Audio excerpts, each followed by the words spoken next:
اللہ جل مجدہ الکریم اپنے محبوب کریم صلی اللہ علیہ وآلہ وسلم کے توسل اور تصدق سے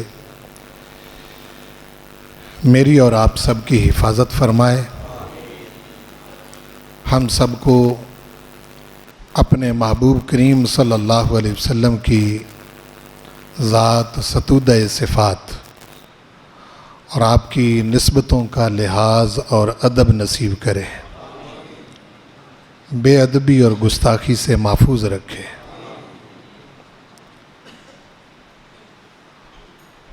ماہ ذی قعدہ کے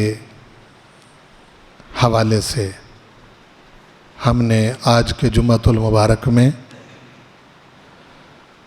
سورۃ الفتح کی روشنی میں صلح حدیبیہ کے حوالے سے چند باتیں آپ کے گوش گزار کرنے کا ارادہ کیا ہے۔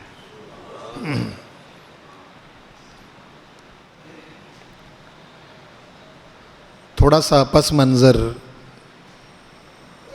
میں آیات مقدسہ تلاوت کرنے سے پہلے آپ کے گوش گزار کرتا ہوں۔ پس منظر یوں ہے کہ حضور کریم صلی اللہ علیہ وآلہ وسلم نے خواب دیکھا کہ ہم بڑے پرامن طریقے سے مکہ میں داخل ہو رہے ہیں اور بیت اللہ شریف کا طواف کیا، صفا مروہ کی سعی فرمائی اور قربانیاں جو ہیں وہ ہم کر رہے ہیں۔ یہ نبی پاک صلی اللہ علیہ وسلم نے خواب دیکھا۔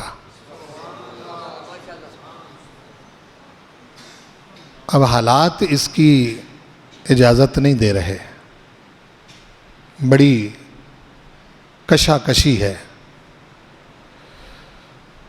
اس سے پہلے بدر کی لڑائی بھی ہو چکی، احد کی بھی ہو چکی، خندق کی بھی ہو چکی۔ مکہ شریف میں جانے اور عمرہ ادا کرنے کے بظاہر حالات نہیں ہیں۔ آپ نے یہ خواب صحابہ کرام کو سنایا، ان میں خوشی کی لہر دوڑ گئی، اور چونکہ انہوں نے حضور علیہ السلام سے سنا تھا، بظاہر تو حالات موافق نہ تھے، لیکن ان کو یقین ہو گیا کہ ایسا ہوگا، ایسا ہوگا۔ یہ خبر آنن فانن مدینہ شریف میں پھیل گئی۔ نبی پاک صلی اللہ علیہ وسلم نے کوئی تقریباً 1400 صحابہ اور بروایت دیگر 1500 صحابہ کے ساتھ مدینہ شریف سے مکہ شریف کا عزم کیا، قربانیوں کے جانور ساتھ لیے، احرام ساتھ لیے، ذوالحلیفہ کے مقام سے احرام باندھا۔ بعض صحابہ نے نہ باندھا، جنہوں نے آگے جا کے احرام باندھا۔ بہرحال منظر کوئی تقریباً 1400 صحابہ کے ساتھ حضور کریم صلی اللہ علیہ وسلم کا احرام کی حالت میں روانہ ہونا، مدینہ شریف کے ارد گرد اور مکہ شریف کے ارد گرد جو قبائل تھے ان کو بھی پیغام بھیجا کہ جو حضور علیہ السلام کے ساتھ عمرہ ادا کرنا چاہتا ہے، حضور جا رہے ہیں، کوئی جانا چاہتا ہے تو آ جائے۔ منافق نہ گئے اور کوئی زیادہ ارد گرد کے قبائل کے لوگ بھی نہ آئے، یہی تعداد رہی۔ خوف تھا مکے والوں کا، بلکہ منافق تو کہتے تھے کہ جس طرح سے یہ جا رہے ہیں یہ واپس ہی نہیں آئیں گے، نہ ان کے پاس کوئی اسلحہ ہے، تو یہ نہتے جا رہے ہیں، ایک ایک تلوار ہے وہ بھی نیام میں، اور احرام باندھے ہوئے ہیں، انہوں نے تو یقین کر لیا تھا کہ یہ واپس نہیں آئیں گے۔ بہرحال حضور کریم صلی اللہ علیہ وسلم منزلوں پر منزلیں طے کرتے ہوئے مکہ شریف سے 9 میل دور حدیبیہ کے مقام پر پہنچ گئے۔ وہیں حضور علیہ السلام نے پڑاؤ ڈالا۔ رستے میں ہی خبر مل گئی کہ قریش مکہ کا جو ارادہ ہے وہ یہ ہے کہ وہ مسلمانوں کو مکے میں داخل نہیں ہونے دیں گے۔ اس کے لیے انہوں نے اپنے تئیں کوششیں بھی کیں۔ سفیر رسول کریم صلی اللہ علیہ وسلم کی طرف سے بھی 2 مرتبہ گئے اور ان کی طرف سے بھی 3 مرتبہ لوگ جو ہیں وہ سفیر بن کے حضور کی خدمت میں آئے۔ ان میں ایک سفیر عروہ بن مسعود ثقفی تھا، جہاں دیدہ آدمی، بادشاہوں کے درباروں میں جانے والا۔ تو مکے کے کفار نے یہ سوچا کہ یہ بڑا معاملہ فہم آدمی ہے، یہ کسی نہ کسی طریقے سے حضور کو سمجھا بجھا کے واپس کر دے گا اور بتا دے گا کہ ہم کسی صورت میں بھی مسلمانوں کو مکے میں داخل نہیں ہونے دیں گے۔ حدیبیہ کے مقام پر وہ پہنچا تو حاضر خدمت ہونے سے پہلے روایات میں آتا ہے کہ اس نے جائزہ لیا کہ افراد کتنے ہیں، ماحول کیا ہے۔ روایت میں آتا ہے کہ کنکھی آنکھوں کے ساتھ وہ جائزہ لینے لگا۔ اس نے دیکھا کہ حضور کریم صلی اللہ علیہ وآلہ وسلم کے جو اصحاب ہیں وہ حضور کا اتنا ادب کرتے ہیں کہ وہ کہتے ہیں کہ میں نے کہیں کسی کو اتنا ادب کرتے دیکھا ہی نہیں ہے۔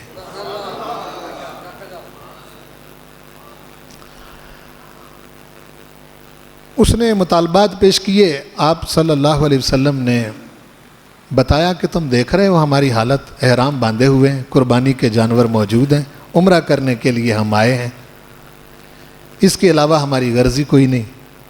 وہ سمجھ گیا، چونکہ اس سے کوئی روکتا نہیں تھا۔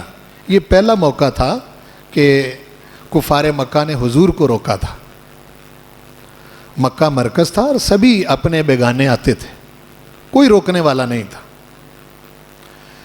نبی کریم صلی اللہ علیہ وسلم کی بات کا اس نے یقین کیا، واپس گیا اور اس نے کہنے لگا، اے مکے والو، میں تمہیں ایک بات کہوں؟ وہ کہنے لگے، کہو۔ کہنے لگا، محمد رسول اللہ صلی اللہ علیہ وسلم کے ساتھ لڑنے کا خیال چھوڑ دو۔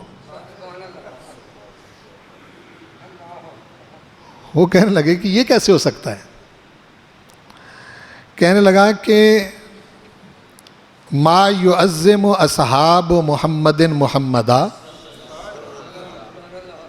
کہ جس طرح کی تعظیم حضور علیہ السلام کے اصحاب حضور کی کرتے ہیں، وفدت علی ملوک الارض، وفدت علی کیسر، وفدت علی کسریٰ، وفدت علی نجاشی، میں روئے زمین کے بادشاہوں کے درباروں میں گیا ہوں، کیسر کے دربار میں بھی گیا ہوں، کسریٰ کے دربار میں بھی گیا ہوں، نجاشی کے دربار میں بھی گیا ہوں۔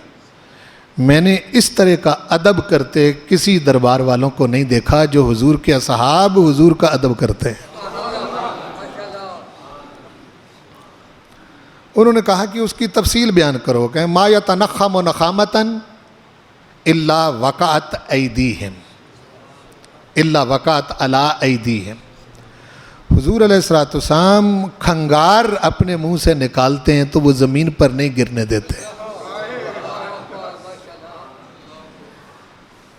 آپ صلی اللہ علیہ وسلم وضو کرتے ہیں تو وہ وضو کے قطرے ضائع نہیں ہونے دیتے۔ جس کو قطرہ نصیب نہیں ہوتا، جس کو نصیب ہوا ہوتا ہے، اس کے ہاتھ سے ہاتھ مل کے اپنے جسم پر ملتا ہے۔ کہتے کہ وہ جو حضور کے جسم مبارک سے مس ہونے والا قطرہ نہیں ضائع ہونے دیتے، اور آپ کا کھنگار تک بھی زمین پر نہیں پڑنے دیتے، کیا وہ لوگ حضور کو تمہارے سپرد کر دیں گے؟ وہ مر جائیں گے، لڑ جائیں گے، لیکن حضور کو تمہارے سپرد نہیں۔ پہلے وہ خود مریں گے، پہلے وہ خود لڑیں گے۔ اس لیے ان کے ساتھ میں تمہیں مشورہ دیتا ہوں کہ لڑنے کا خیال چھوڑ دو، لیکن ان کے اندر غرور اور تکبر کا ایک بہت بڑا بت پلا ہوا تھا جو ٹوٹ نہیں رہا تھا۔ وہ کہنے لگے جاؤ کام کرو اپنا، لڑنے کا خیال چھوڑ دو، ہم کسی صورت میں بھی رسول کریم صلی اللہ علیہ وسلم کو اپنے اصحاب کے ساتھ مکے میں داخل نہیں ہونے دیں گے۔ حتیٰ کہ حضور کریم صلی اللہ علیہ وسلم اللہ کی حفاظت میں تھے، اللہ تعالیٰ کی وحی کے مطابق چلتے تھے، جو اللہ پاک کا ارشاد ہوتا اس کے مطابق آپ تعمیل کرتے تھے۔ بہرحال بات یہاں تک آ گئی کہ صلح کر لی جائے، اس پر وہ بھی آمادہ ہو گئے۔ کہنے لگے یہ بات انہوں نے کہی، اس مرتبہ ہماری عزت کا سوال ہے، اگر آپ آ گئے مکے میں داخل ہو گئے تو ارد گرد کے قبائل کہیں گے کہ یہ مر گئے ہیں اور مٹ گئے ہیں، لہٰذا یہ تقریباً منت کے انداز میں ہی ان کے سفیر سہیل بن عمر نے حضور کی خدمت میں یہ بات کی، اس سال آپ چلے جائیں، اگلے سال آپ آئیں، 3 دن کے لیے مکے والے باہر نکل جائیں گے، آپ اپنی مرضی سے جس طرح سے چاہیں امور انجام دیں، اس مرتبہ ضرور چلے جائیں۔ اس پر حضور کریم صلی اللہ علیہ وسلم کے اصحاب نہیں مان رہے، لیکن آپ صلی اللہ علیہ وسلم نے ان کی بات کو مان لیا، صلح نامہ تیار ہوا، بات یہ طے ہوئی کہ ارد گرد کے جو قبائل ہیں ان میں سے جو مسلمانوں سے ملنا چاہے ان سے مل جائے، جو کافروں سے ملنا چاہے وہ کافروں سے مل جائے، کوئی اعتراض نہیں ہوگا۔ اس سال نہیں، اگلے سال داخلے کی اجازت ہوگی 3 دن تک، وہ بھی ایک تلوار کے ساتھ، وہ نیام میں ہوگی۔ اور تیسری شرط یہ تھی کہ اگر کوئی مکے سے مدینے چلا جائے مسلمان ہو کے تو واپس کرنا ہوگا، اور اگر مدینے سے کوئی مکے آ جائے تو ہم اس کو واپس نہیں کریں گے۔ آپ نے فرمایا یہ بھی منظور ہے، منظور کر لی ساری شرطیں۔ بظاہر اتنا دب کے معاہدہ کیا کہ مکے والے سمجھ رہے تھے کہ ہماری یہ بہت بڑی فتح ہے، ہماری یہ بہت بڑی فتح ہے، اتنا دب کے معاہدہ کیا۔ اور دب کے معاہدہ کرنے کی وجہ سے سیدنا عمر بن خطاب حضور کی خدمت میں حاضر ہوئے، عرض کرنے لگے یا رسول اللہ صلی اللہ علیہ وسلم، کیا آپ اللہ کے سچے نبی نہیں ہیں؟ فرمایا میں اللہ کا سچا نبی ہوں۔ کیا جس دین پر ہم ہیں وہ سچا دین نہیں ہے؟ حضور نے فرمایا سچا دین ہے۔ کہنے لگے کیا یہ بات درست نہیں کہ وہ دوزخی اور ہم جنتی ہیں؟ آپ نے فرمایا یہ بھی درست ہے۔ پھر عرض کی یا رسول اللہ اگر یہ سب کچھ ٹھیک ہے تو اتنا دب کے معاہدہ کرنے کا مطلب کیا ہے؟ آپ نے فرمایا اے عمر، میں اللہ کا بندہ اور اس کا رسول ہوں، میرا خدا مجھے ضائع نہیں کرے گا، اس کے اثرات تم دیکھ لو گے۔ لیکن یہ بات ان کی سمجھ میں نہیں آ رہی۔ وہاں سے اٹھے سیدنا ابوبکر صدیق کے پاس گئے، کہنے لگے وہی باتیں وہیں دہرائیں کہ کیا حضور اللہ کے سچے نبی نہیں ہیں؟ کہنے لگے سچے نبی ہیں۔ کیا ہمارا دین سچا نہیں ہے؟ وہ کہنے لگے سچا ہے۔ کیا یہ جو ہمارے مقابلے میں یہ دوزخی اور ہم جنتی نہیں ہے؟ وہ کہنے لگے یہ بھی ٹھیک ہے، ایسا ہی ہے۔ فرمایا اتنا دب کے معاملہ کیوں کر رہے ہیں؟ سیدنا ابوبکر صدیق نے حضرت عمر بن خطاب کی طرف دھیان سے دیکھ کے کہا وہ اللہ کے رسول ہیں، تم کس شک میں پڑے ہوئے ہو؟ حالانکہ ان کا جذبہ خیر تھا، ان کی ایک اپنی طبیعت تھی جو دب کے رہنے والی نہیں تھی۔ حضرت عمر بن خطاب کیا ہے، ایک اپنا مزاج، ایک اپنی طبیعت تھی. وہ کہتے ہیں اتنا دب کے کہ بھائی مکے سے کوئی مدینے چلا جائے تو واپس کر دیں گے، اور مدینے سے کوئی مکے آ جائے تو وہ انہوں نے واپس نہیں کرنا. اتنا دب کے کیوں؟ میں اس پر زیادہ لے دے ہوئی. لیکن حضور کریم صلی اللہ علیہ وسلم نے جب اصحاب کو کہا تو سب خاموش ہو گئے. آپ نے فرمایا کہ حلق کرواؤ، قربانیاں ذبح کرو اور احرام اتار دو. خاموشی اختیار کی. اصحاب نے، ان کے ذہنوں کے اندر اضطراب تھا، قلق تھا کہ اتنا دب کے ہم صلح کر رہے ہیں. آپ اندر گئے. حضرت ام سلمہ اس سفر میں شریک تھی، ان کے ساتھ بات کی. وہ عرض کرنے لگی یا رسول اللہ آپ باہر جائیں، کسی کو کچھ نہ کہیں، خود آپ اپنا حلق کروائیں، قربانی کریں، حلق کروائیں اور احرام اتار دیں، کسی کو بھی کچھ نہ کہیں. آپ خیمے سے باہر آپ نے یوں ہی کیا. صحابہ نے جب دیکھا تو تمام صحابہ نے حضور کے پیچھے پھر وہی کیا، کسی نے کوئی اڑپس نہیں کی. لیکن بہرحال ذہن میں ایک قلق ضرور تھا اس چیز کا کہ کیوں اتنے دب کے ہم رہ رہے ہیں. یہاں سے مکے کی طرف جانے کی بجائے یہاں بہت سارے واقعات ہیں، لیکن وقت اجازت نہیں دیتا. وہ میں جب سورۃ الفتح کی آیتیں پڑھوں گا اس کے ضمن میں جو بات آئے گی وہ میں عرض کروں گا. میرا ارادہ ہے کوئی 2-3 جمعے اس سورہ پاک کو لے کے چلنے کا. آپ جب حدیبیہ سے واپس ہوئے تو رستے میں یہ سورۃ پاک نازل ہوئی، سورۃ الفتح. اور آپ اس سورت کے نازل ہونے کے بعد فرمایا کرتے تھے کہ سورۃ الفتح جو اللہ نے مجھ پر نازل کی ہے، اگر مجھے باقی دنیا و ما فیہا کی تمام نعمتیں بھی مل جائیں تو یہ سورۃ پاک اس سے بہتر ہے.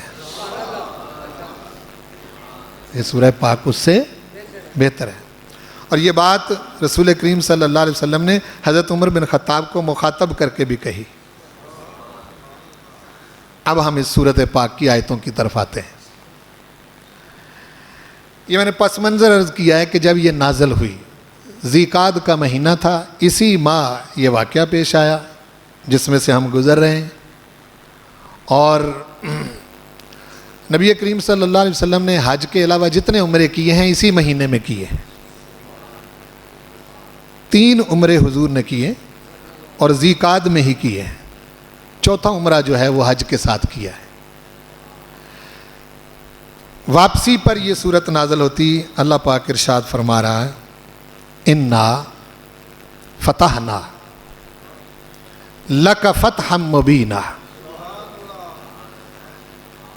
بلا شک و شبہ محبوب پیارے، ہم نے آپ کو واضح، کھلی اور مبین فتح عطا فرمائی. بظاہر تو یہ فتح نہیں تھی. بہت سارے مفسرین نے اس فتح مبین سے فتح مکہ مراد لیا ہے، لیکن فتح مکہ کے بارے میں اور آیتیں ہیں قرآن مجید کی. یہ جو صلح کی نا حضور نے حدیبیہ کے مقام پر، یہ صلح ہی فتح مبین ہے. بولیں یہ صلح ہی فتح، اسی کو پروردگار فرما رہا ہے. چونکہ اس کے معان بعد اسی سفر کی واپسی پر یہ سورہ پاک نازل ہو رہی. انا فتحنا لک فتحا مبینا.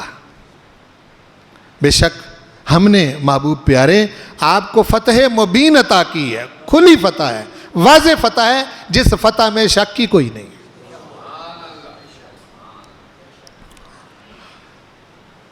لِيَغْفِرَ لَكَ اللَّهُ مَا تَقَدَّمَ مِنْ ذَنْبِكَ وَمَا تَأَخَّرَ وَيُتِمَّ نِعْمَتَهُ عَلَيْكَ وَيَهْدِيَكَ صِرَاطًا مُسْتَقِيمًا وَيَنْصُرَكَ اللَّهُ نَصْرًا عَزِيزًا. یہ فتح مبین دی، اس کا آگے سبب بیان کیا.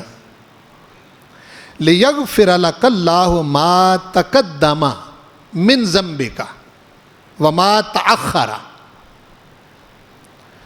ما تقدمہ سے مراد اس سے پہلے جو کچھ ہو چکا، ما تأخرہ سے مراد اس کے بعد جو کچھ ہوگا، یا بعض مفسرین نے اس کو ہجرت کے ساتھ متعلق کیا کہ ہجرت سے پہلے جو کچھ ہو چکا اور ہجرت کے بعد جو کچھ ہوا، چونکہ یہ ماضی کے صیغے ہیں، جو گزرا ہوا زمانہ ہے اس کے حوالے سے۔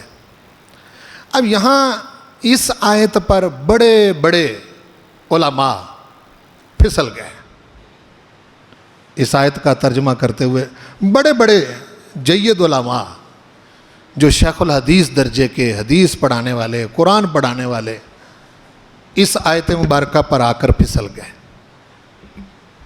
بس بچا وہی جس کو حضور کریم صلی اللہ علیہ وسلم کی شان اور آپ کی عظمت اور ادب کا لحاظ ہے، اور جو آپ کے مقام و مرتبہ کو سمجھ نہیں سکا وہ پھسل گیا۔ اس آیت مبارکہ میں ایک لفظ آتا ہے ذنبن۔ کیا لفظ آتا ہے؟ ذنبن۔ اب بہت سارے ترجمے آپ پڑھیں، بہت ساری تفسیریں آپ پڑھیں، اس کا ترجمہ انہوں نے کیا ہے گناہ، اور گناہ کا اول مفاد اللہ تعالیٰ کی نافرمانی ہوتا ہے۔ گناہ کہتے ہی اس کو ہیں جس میں باری تعالیٰ کی نافرمانی ہو، خواہ وہ چھوٹا گناہ ہو خواہ وہ بڑا گناہ ہو۔ اب ترجمے والوں نے تو ترجمہ کر دیا لِيَغْفِرَ لَكَ اللَّهُ مَا تَقَدَّمَ مِن ذَنبِكَ، تاکہ بخش دے اللہ تعالیٰ آپ کے پچھلے گناہ، وَمَا تَأَخَّرَ، پہلے جو ہو چکے، وَمَا تَأَخَّرَ، اور جو ہجرت کے بعد ہوئے، تاکہ اللہ تعالیٰ ان سارے گناہوں کو بخش دے آپ کے۔ یہ بہت سارے لوگ اس طرف گئے۔ اگر پہلی آیت پر ہی غور کر لیتے تو یہ گناہ بخشنے، پہلے یا بعد والے گناہ بخشنے بخشوانے کا تو موقع ہی نہیں ہے۔ جہاں پروردگار اپنے محبوب کو خوشخبری سنا رہا ہے کہ محبوب ہم نے آپ کو فتح مبین عطا کر دی، اور ساتھ ہی جو ہے وہ پچھلی غلطیاں یاد کروائے گا کہ آپ سے پہلے گناہ ہو گئے یا بعد میں جو گناہ ہوں گے وہ اللہ تعالیٰ بخش دے؟ نہیں۔ ہم ذنبن کے معنی کو بیان کرنے کے لیے میں لغت کا سہارا لینے کا قائل نہیں ہوں کہ آپ لغتیں پکڑ لیں، عربی کی لغات پکڑ کے اس سے معنی متعین کرتے پھریں۔ اس میں تو بہت کچھ لکھا ہے، ہوگا اس کا معنی گناہ بھی، لیکن ان لوگوں کو شرم نہ آئی جنہوں نے گناہ کی نسبت تیرے محبوب کی طرف کی؟ سمجھے؟ تو ہم قرآن سے ہی پوچھتے ہیں کہ تو ہی ذنبن کا معنی بتا۔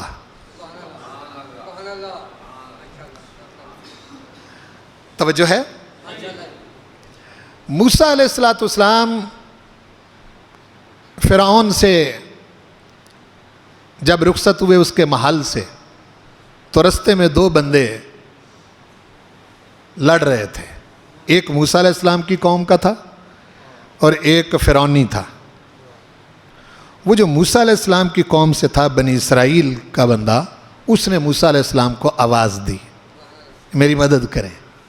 آپ آئے تو قرآن مجید کی سورۃ القصص میں ہے فَوَقَذَهُ موسیٰ، اس کو چھڑانے کے لیے موسیٰ علیہ السلام نے فرعونی کو مکہ مارا، فَقَضَى عَلَيْهِ، مکہ مارا، بندہ مر گیا۔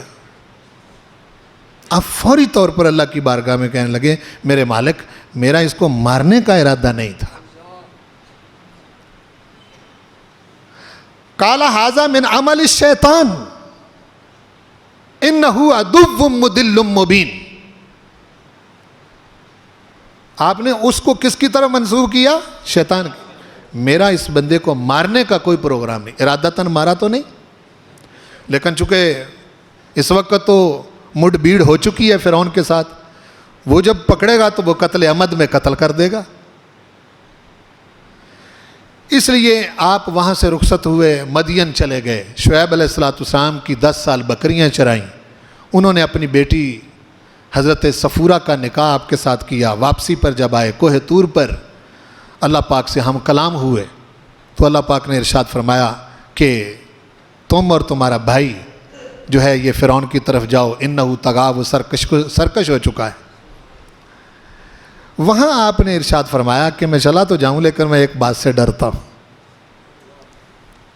وہ بات کیا؟ وہ قرآن مجید نے فرمائی وَلَهُمْ عَلَيَّ ذَنْبٌ وَلَهُمْ عَلَيَّ ذَنْبٌ فَأَخَافُ أَنْ يَقْتُلُونَ، ان کا میرے اوپر ایک الزام ہے بندہ مارنے کا۔ بولو، میرے اوپر ایک الزام ہے۔ آپ نے دانستہ تو اس بندے کو نہیں مارا، کہا ان کا میرے اوپر ایک الزام ہے۔ آپ یہ نہیں کہہ رہے کہ ان کا کو میرے اوپر گناہ ہے، الزام ہے، میں ڈرتا ہوں کہ میں واپس گیا تو اس کی پاداش میں مجھے وہ قتل کر دیں گے۔ پروردگار نے ارشاد فرمایا سَنَشُدُّ عَضُدَكَ بِأَخِيكَ وَنَجْعَلُ لَكُمَا سُلْطَانًا فَلَا يَصِلُونَ إِلَيْكُمَا، موسیٰ جاؤ ہم تمہارے ساتھ ہیں، تمہیں کوئی ہاتھ بھی نہیں لگائے گا۔ اب میں یہاں تک رہتا ہوں، وہ واقعہ تو طویل ہے۔ وَلَهُمْ عَلَيَّ ذَنْبٌ، ان کا میرے اوپر ایک الزام ہے۔ الزام تو حضور پر بھی بہت تھے، مکے میں رہتے ہوئے بھی حضور پر بڑے الزام تھے۔ ایک الزام حضور پر انہوں نے شاعر ہونے کا نہیں لگایا، مجنون ہونے کا نہیں لگایا، کاہن ہونے کا نہیں لگایا نا۔ اور بھی بڑے تھے کہ جو ان کے پاس بیٹھتا ہے انہی کا ہو جاتا ہے، ان کی طرف سے تو الزام تھا نا، ٹھیک ہے۔ اور جب ہجرت کر کے آپ مدینہ شریف آ گئے، فرمایا انہوں نے مکے کے لوگوں کو تقسیم کر کے رکھ دیا ہے، کسی کا باپ مکے ہے بیٹا مدینے ہے، کسی کا باپ مدینے ہے بیٹا مکے میں ہے، پورے قبیلے اور قبیلوں کو تقسیم کر کے، یہ حضور پر الزام تھا، مکے والوں کی طرف سے الزام تھا۔ اور بھی الزام تھے کہ جو ان کا ہو جاتا ہے وہ کسی کو کچھ سمجھتا ہی نہیں ہے، نہ وہ اپنے رشتوں کا لحاظ رکھتا ہے، نہ باپ بیٹا بھائی بیوی خاندان مکان کسی کو بھی کوئی اہمیت نہیں دیتا، وہ حضور کا ہوتا ہے تو بس انہی کا ہو کے رہ جاتا ہے۔ یہ ان کی طرف سے تو الزام تھا نا، بولو نا بھائی سرکار پر الزام تو بڑے تھے، بہت سارے الزام تھے۔ یہاں پروردگار نے ارشاد فرمایا ہے محبوب ہم نے آپ کو فتح مبین عطا کی۔ سنیں ذرا دھیان سے، غفرہ کا معنی ہوتا ہے مٹا دینا، چھپا دینا، ختم کر دینا۔ لِيَغْفِرَ لَكَ اللَّهُ مَا تَقَدَّمَ مِن ذَنبِكَ وَمَا تَأَخَّرَ، محبوب پہلے یا بعد میں جو الزام بھی ان کافروں نے تم پر لگائے تھے، ہم نے تمہیں فتح مبین دے کے سارے الزام اور سارے اعتراضات جو تم پر یہ کرتے تھے سب کے سب ہم نے مٹا دیے، سب کے سب ہم نے مٹا دیے۔ اب ان کی کوئی طاقت نہیں رہی کہ یہ تجھ پر الزام لگائیں، ان کے پاس قوت نہیں رہی۔ پروردگار ادب نصیب کرے تو حضور علیہ السلام کی طرف ادب سے متوجہ ہونا چاہیے۔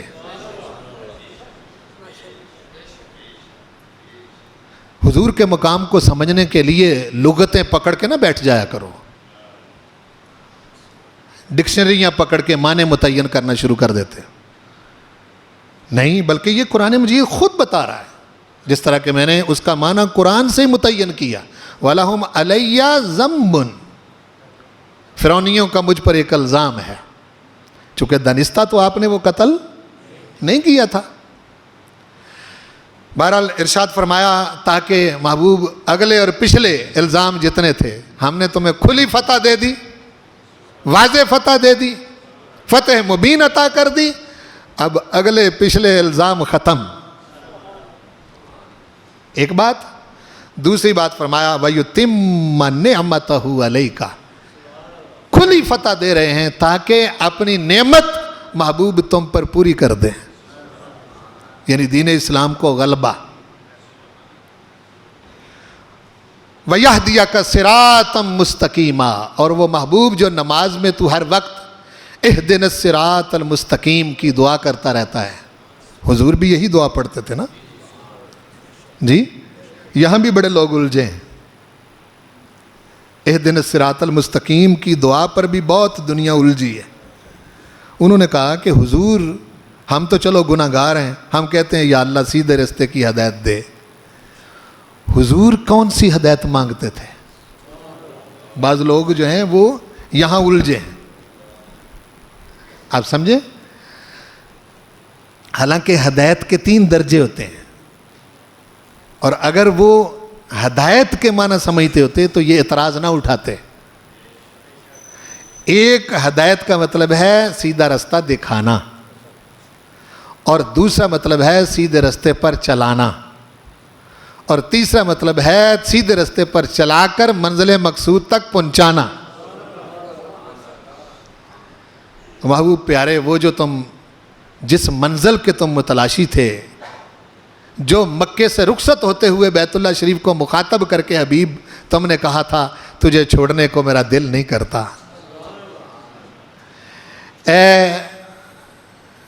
اے مکہ, اے بیت اللہ, تجھ سے جدا ہونے کو میرا دل نہیں چاہتا, لیکن تیرے باشندے مجھے یہاں رہنے نہیں دیتے. حضور نے یہ کہہ کر ہجرت کی تھی. ہاں جی. تو فرمایا محبوب وہ مقام اب ملنے والا ہے, وہ جو تمہیں وہاں سے نکال رہے تھے, وہاں رہنے نہیں دے رہے تھے, اب کھلی فتح تمہیں عطا کر رہے ہیں. ان قریب بیت اللہ شریف کیا ارد گرد کا سارا ماحول محبوب تیرے قبضے میں ہوگا. وَيَنْصُرَكَ اللَّهُ نَصْرًا عَزِيزًا, اور اللہ تعالیٰ زبردست قسم کی محبوب تیری مدد کرے گا. نصرًا عزیزا, زبردست قسم کی تیری مدد کرے گا. اب وہ ایمان والے جن کے دل ٹوٹے ہوئے تھے کہ دب کے معاہدہ کیا جا رہا ہے, صلح کی جا رہی ہے, ان کے بارے میں پروردگار نے آگے ارشاد فرمایا هو الذی انزل السکینۃ فی قلوب المؤمنین لیزدادوا ایمانا مع ایمانہم. محبوب وہ تیرا پروردگار ہی ہے جس نے ایمان والوں کے دلوں میں سکینہ نازل فرما دی, سکون.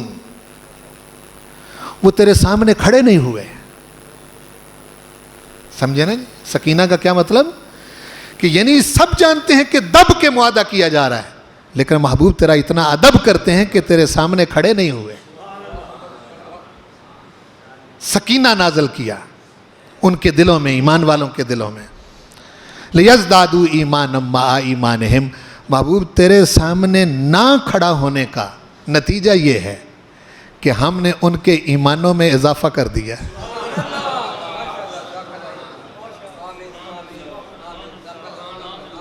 ہیں جی, حضور کے سامنے مٹ جانے کا نتیجہ عزت ہوتی ہے نا. ہیں جی, غلبہ نصیب ہوتا ہے. لیزدادوا ایمانا مع ایمانہم, تاکہ ان کے پاس جو پہلے ایمان تھا اس ایمان میں انہوں نے مزید اضافہ کر لیا. تیری ذات پر ان کا اعتبار بڑھ گیا کہ جو حضور جانتے ہیں وہ ہم نہیں جانتے, جو حضور کر سکتے ہیں وہ ہم نہیں کر سکتے, آنے والے حالات جو محبوب جانتے ہیں وہ ہم نہیں جانتے. بظاہر دب کر صلح کی, لیکن ان کو نہیں معلوم تھا کہ محبوب یہ جو صلح ہے یہ فتح مبین ہے, یہ فتح. باقی رہا حبیب, ہم نہ بھی دب کے صلح کرتے تو کیا تھا. وہاں ارشاد فرمایا وَلِلَّهِ جُنُودُ السَّمَاوَاتِ وَالْأَرْضِ. یہ جو تیرے سامنے اکڑے ہوئے تھے مکے والے کہ مکے میں داخل نہیں ہونے دینا, ان کو پتہ نہیں زمین اور آسمانوں کے سارے لشکر تو ہمارے ہیں. دیکھو یہاں قرآن مجید کیا سمجھا رہا ہے, للہ جنود السماوات والارض. بتاؤ اللہ کے لشکروں کے سامنے کوئی ٹھہر سکتا ہے؟ یہ جو اکڑے ہوئے ہیں تیرے سامنے کہ مکے میں داخل, اگر ہمارا ارادہ ہو کہ ابھی تمہیں داخل کرنا ہے, ان میں کون ٹھہر سکتا؟ ہمارے لشکروں کا مشاہدہ یہ ابابیلوں کی صورت میں کر نہیں چکے؟ بھائی وہ اللہ کے لشکر ہیں نا. کہ جب سارے مکے والے ایک سائڈ پر ہو گئے تو ابرہا کو شکست دینے کے لیے, اس کو تباہ و برباد کرنے کے لیے پروردگار نے چھوٹے چھوٹے پرندوں سے کام لے لیا. ہر جگہ پروردگار کے لشکر موجود ہیں. اور یہ اتنی بڑی آیت ہے کہ اگر مسلمان اس آیت کو سمجھ جائے تو کبھی گھبرائے نہ. یہ جو آپ کو آئے دن حالات سے واسطہ پڑتا رہتا ہے, وہ تو مر گئے, کھپ گئے, کچھ نہیں رہا, بس مٹ گئے, جو ایسا سوچتے ہیں وہ مٹ جاتے ہیں. پروردگار ارشاد فرمایا زمین و آسمانوں کے اندر سارے لشکر میرے ہیں, ظاہری بھی اور خفیہ بھی. اور سورہ مزمل میں فرمایا وَمَا يَعْلَمُ جُنُودَ رَبِّكَ إِلَّا هُ. محبوب تیرے رب کے لشکروں کو تو جانتا ہی کوئی نہیں, کس کس شکل میں ہیں. بولو کس کس بندوں کو مارنے کے لیے کو باہر سے آرمی کی ضرورت تو نہیں نا پروردگار کو. کیوں بھئی؟ بندے کے اندر اس کے لشکر موجود ہیں. آپ کے نہ چاہتے ہوئے بھی ہارٹ اٹیک ہو جاتا ہے, نہ چاہتے ہوئے بھی کان دکھنے لگتا ہے, نہ چاہتے ہوئے بھی آنکھ کو اشوب ہو جاتا ہے, نہ چاہتے ہوئے بھی زبان بل کھا جاتی ہے, نہ چاہتے ہوئے بھی ہاتھ کانپنے لگتے ہیں, نہ چاہتے ہوئے بھی پاؤں لڑکھڑانے لگتے ہیں, جسم جواب دے جاتا ہے. اگر تیرا ہوتا تو ایسا نہ ہوتا, یہ مالک تو اس کا کوئی اور ہے. یہ لشکر ہیں اس کے, یہ اس کے لشکر ہیں, وہ پرندے اس کے لشکر ہیں, وہ جس سے چاہے کام لے لے. دریائے نیل اس کا لشکر تھا, فرعون کو ڈبونے کے لیے اس نے کام لے لیا. پوری دنیا میں اس کے لشکر موجود ہیں.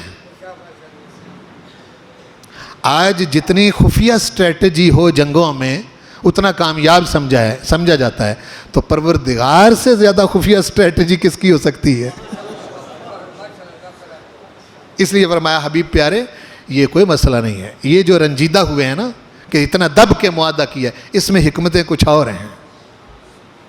اگر ہم چاہتے اسی وقت تمہیں مکے لے جاتے. یہ آیت بتا رہی ہے مجبور ہو کے معاہدہ نہیں کر رہے, دب کے معاہدہ نہیں کر رہے. ہماری حکمتیں کچھ اور ہیں, ہم کچھ اور کام لینا چاہتے ہیں.